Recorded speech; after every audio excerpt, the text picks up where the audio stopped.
So if you're thinking about moving to Cambodia, then great choice. Or possibly a terrible choice. It really depends how much you enjoy sweating through your clothes, dodging motorbikes every day, and becoming extremely attached to cheap iced coffees. Because Cambodia is one of those places that feels completely chaotic and ridiculously relaxing at the exact same time. One minute you're watching a sunset over an ancient temple, and then the next minute you're arguing with a gecko that's been living in your bathroom rent-free. So in this video I'm going to talk about the real pros and cons of living in Cambodia. From the good, the bad, and the why is there a rooster screaming at 4 AM right outside my window side of life. So let's get into it. On the more positive side, starting with the pros. The first pro is the affordable cost of living. So one of the biggest reasons people move to Cambodia is because your money starts acting like it's suddenly got a promotion. Because you'll go from carefully checking your bank account before ordering food to casually saying things like, yeah, I'll get the iced coffee, the beef and noodles meal, and maybe a mango smoothie too. It's only a few dollars anyway. I mean, it's quite affordable, especially when compared to the West, because the coffee alone back in England would cost more than all of that combined. I mean, rent is affordable, street food is ridiculously cheap, and services that feel like luxury back home become normal everyday life here. You can get your laundry washed, your apartment cleaned, and dinner delivered to your door for less than the cost of one sad airport sandwich back in the West. And the dangerous part is, you adapt very quickly. And after a few months in Cambodia, paying $2 for a meal starts to feel completely reasonable and normal. And then paying $12 for a burger somewhere else starts to feel like financial abuse. The only downside is when you eventually leave Cambodia, every other country suddenly feels like a scam. On to the second pro. It has a relaxed lifestyle. Because another one of the big changes people notice after they move here, life just feels lighter. Back home, everyone's stressed. People are speed walking through supermarkets like they're in a hostage situation. Emails are marked urgent for absolutely no reason. And someone's always talking about productivity. But in Cambodia, the general vibe is more, we'll figure it out eventually. And honestly, after a while, the attitude becomes weirdly contagious. People here move slower, stress less, and somehow survive without scheduling every second of their lives. Plus, being here, you learn to stop obsessing over every tiny inconvenience. Traffic jams become a normal part of life instead of a personal attack. Sitting at a cafe for 2 hours suddenly feels productive enough, and even a random midweek sunset can somehow become your main activity for the evening. There's also a huge social side to life here. People are eating out, chatting, drinking coffee, and actually spending time together, instead of rushing home to stare at emails or the TV for the rest of the day. But of course, the relaxed lifestyle can occasionally become too relaxed. Plus, sometimes the saying, I'm coming tomorrow, means sometime between tomorrow and the end of civilization itself. But overall, Cambodia has this ability to slow your brain down, in the best way possible. And the third pro, it has a very easy long-term visa. One of the weirdly underrated things about Cambodia is that the country doesn't feel personally offended by foreigners staying longer than just a few weeks. In a lot of countries, getting a long-term visa feels like you're applying to join a secret government agency. They want bank statements, proof of income, your life story, and possibly even a blood sample. But Cambodia, on the other hand, as long as you have passport and money, you're set. For the most part anyway. And when compared to a lot of places in Southeast Asia, staying here long term is relatively straightforward. Which is why so many expats, digital nomads, retirees, and people who accidentally stayed here after one holiday end up settling down here.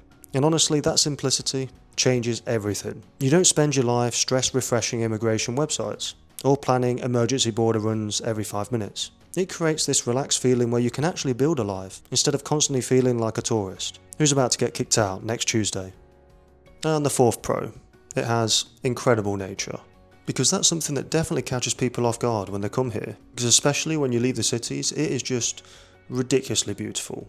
People arrive expecting temples and tuk-tuks, and then suddenly they're standing on a near empty tropical island wondering why nobody talks about this more. But as well as that, you've got jungle covered mountains, rice fields, that all look like a desktop wallpaper. As well as that, there's tiny villages, waterfalls, and beaches with water so clear it looks suspiciously edited. Places like Kampot and Kep somehow make you feel relaxed the second you arrive. While the Koh Rong Islands can look like someone combined Thailand 20 years ago with a screensaver. And the sunsets? Absolutely unreal. I mean, at some point you stop reacting normally to the beautiful scenery because Cambodia keeps showing off every evening, like it's trying to win an award for dramatic skies. And the dangerous part is that nature here slowly ruins your standards. After living in Cambodia for a while, normal beaches and sunsets start feeling emotionally disappointing. But enough of the pros, let's move on to the cons. And the first con, the traffic is chaotic. At first, crossing the road feels impossible. You stand there waiting for a gap in traffic that never comes, slowly realising the actual strategy is just to walk forward confidently and trust that the motorbikes will flow around you like fish do in the ocean, which somehow works, most of the time. But in the big cities like Phnom Penh, lanes are more of a creative suggestion, and you'll see motorbikes carrying entire families, trucks overtaking tuk-tuks, and people casually driving the wrong way down the road like it's completely normal. And the horns are basically a second language here. In Phnom Penh especially anyway. But I mean, nobody's necessarily angry. Honking in Cambodia, and mostly Phnom Penh as I said, often just means, hello, I exist, or I'm nearby, or even just hello. It's hard to tell sometimes. The weird part is that eventually your brain adapts. After a few months, you stop reacting to near-death experiences and start weaving through traffic with the confidence of someone who has fully accepted chaos as a full-time lifestyle. But it can still be a challenge, especially at first. The second con is power cuts and internet issues. Because living in Cambodia teaches you one very important life skill. You never fully trust the electricity. Because most days, everything works fine. The Wi-Fi is decent, the air conditioning is blasting, and life feels normal and civilized. But then suddenly, everything dies. All at once. No warning, no explanation, just silence. Your fan stops spinning, the room instantly turns into a sauna, and you sit there staring at your blank screen wondering if this is how your productivity ends. And if you work online, internet issues become a genuine emotional event. And nothing builds character faster than trying to upload a file while your connection flickers in and out, like it's fighting for its life. The funny part is how quickly long-term expats adapt. Eventually you start measuring apartments based on backup generator quality, like you're reviewing military infrastructure. But because of this, you also develop survival instincts. You download movies early, charge everything constantly, and never assume that the CAF Wi-Fi actually means Wi-Fi. And to be fair, it's improved a lot over the years, especially in places like Phnom Penh and Siem Reap. But random outages and internet drama are still very much part of the Cambodian experience. And they're rare in my experience, but they have happened, I won't lie to you, a few times. I mean, it's a fun little surprise every now and again, but they don't normally last too long anyway, no more than a few minutes, so it's not the end of the world. Another con is the heat is absolutely brutal. Because before you move to Cambodia, you probably think, I like the hot weather. But no, you like vacation hot, when it's temporary. Because Cambodia introduces you to a completely different level of heat. The kind where stepping outside feels like opening an oven door directly into your face. And the humidity? That's the real villain. You don't walk around anywhere in Cambodia, you just slowly marinate. You can shower, put fresh clothes on, walk to the nearest mini-mart, and return home looking like you just escaped a natural disaster. Even locals sometimes look tired of the weather, which is honestly terrifying because they've had years to prepare for it. And during the hot season, basic tasks suddenly become athletic events.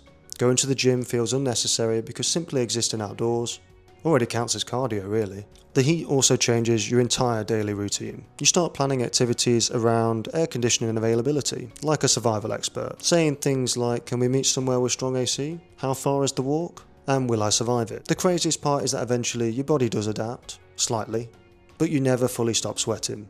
I mean, Cambodia just turns moisture into part of your personality. You just have to accept it's a part of life here, in the whole of Southeast Asia really. And the final con is that it's noisy all the time. If you enjoy absolute peace and silence, then Cambodia might not be completely compatible with you. Well, not if you want to live in any major cities or amongst the nature anyway.